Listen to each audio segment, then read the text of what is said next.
Hello, and welcome to another edition of the Read Aloud Book Club. I am so happy to have you here today with me. We are going to read Cloudy with a Chance of Meatballs today by Judi Barrett and drawn by Ron Barrett. I wonder if they're married or related. Anyways, so this is a great story. You might have seen the movie, but the book is always better. All right, here we go. We were all sitting around the big kitchen table. It was Saturday morning, pancake morning. Mom was squeezing oranges for juice. Henry and I were betting on how many pancakes we could eat. And Grandpa was doing the flipping.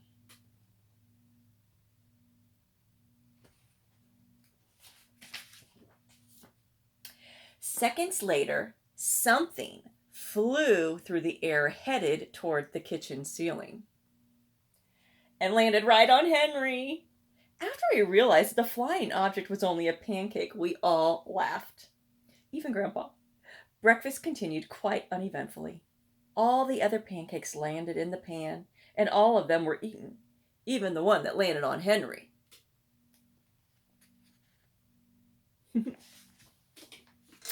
That night, touched off by the pancake incident at breakfast, Grandpa told us the best tall tale bedtime story he'd ever told. Across an ocean, over lots of huge bumpy mountains, across 3 hot deserts and 1 smaller ocean, there lay the tiny town of Chew and Swallow.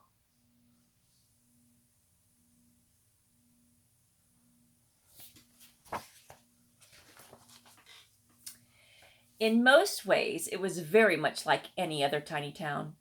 It had Main Street lined with stores, houses with trees and gardens around them, a schoolhouse, about 300 people, and some assorted cats and dogs.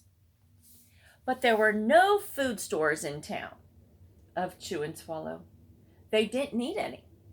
The sky supplied all the food they could possibly want. The only thing that was really different about Chew and Swallow was its weather.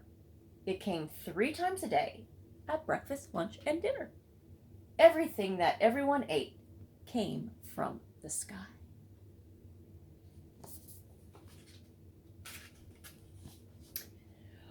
Whatever the weather served, that was what they ate. But it never rained. It never snowed snow. And it never blew just wind.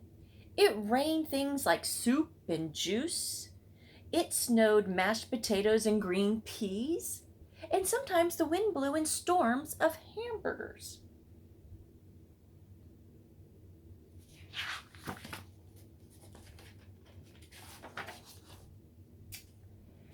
The menu varied. By the time they woke up in the morning, breakfast was coming down. After a brief shower of orange juice, low clouds of sunny-side-up eggs moved in, followed by pieces of toast.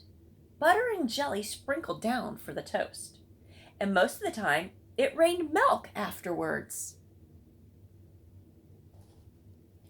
For lunch one day, frankfurters, already in their rolls, blew in from the northwest at about 5 miles an hour. There were mustard clouds nearby. Then the wind shifted to the east and brought in baked beans. A drizzle of soda finished off the meal.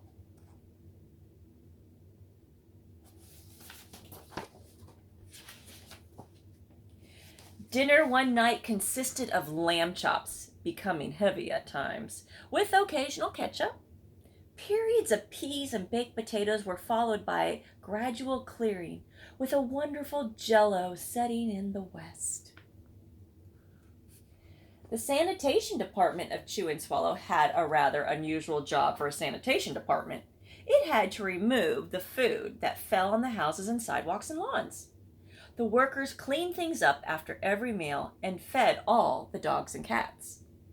Then they emptied some of it into the surrounding oceans for the fish and turtles and whales to eat.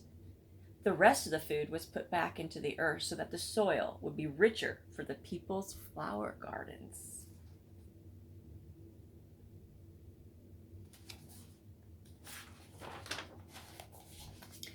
Life for the townspeople was delicious until the weather took a turn for the worse.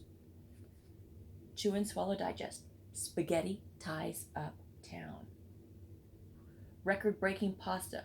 Fall causes chaos. Wow. One day there was nothing but gorgonzola cheese all day long. The next day there was only broccoli, all overcooked. And the next day there were Brussels sprouts and peanut butter with mayonnaise. I'm feeling that girl right there. Ugh. Another day there was a pea soup fog.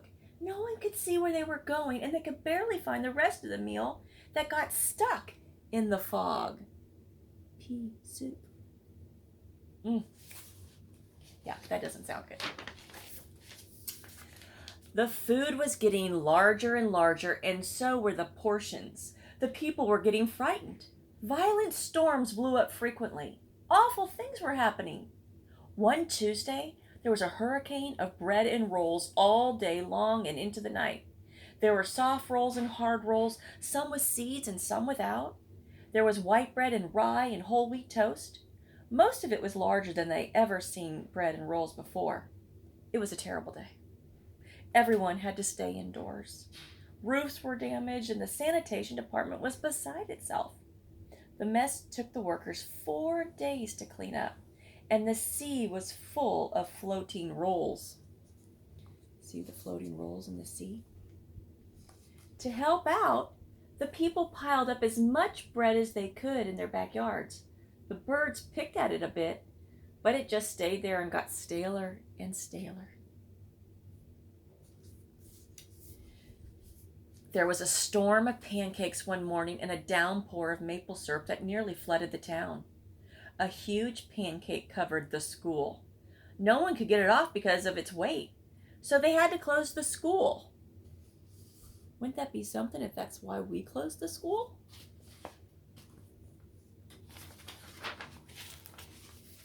Lunch one day brought 15-inch drifts of cream cheese and jelly sandwiches.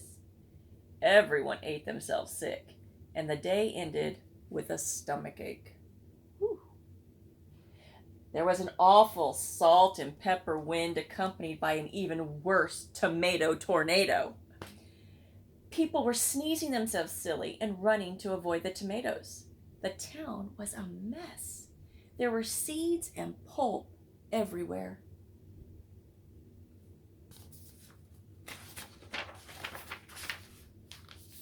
The sanitation department gave up. The job was too big. Everyone feared for their lives. They couldn't go outside most of the time. Many houses had been badly damaged by giant meatballs.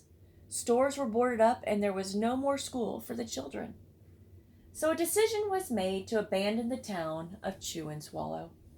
It was a matter of survival.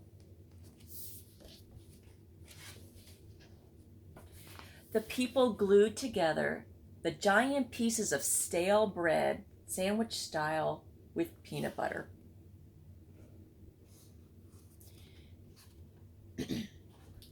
Took the absolute necessities with them and set sail on their rafts for a new land. It's the peanut butter sandwich bread. After being afloat for a week, they finally reached a small coastal town, which welcomed them. The bread held up surprisingly well enough for them to build temporary houses for themselves out of it. Those are bread houses. The children began school again, and the adults all tried to find places for themselves in the new land. The biggest change they had to make was getting used to buying food at a supermarket. They found it odd that the food was kept on shelves, packaged in boxes, cans, and bottles. Meat that had to be cooked was kept in large refrigerators. Nothing came down from the sky except rain and snow. The clouds above their heads were not made of fried eggs. No one ever got hit by a hamburger again, and nobody dared to go back to Chew and Swallow to find out what had happened to it. They were too afraid. Henry and I were awake until the very end of Grandpa's story. I remember his goodnight kiss.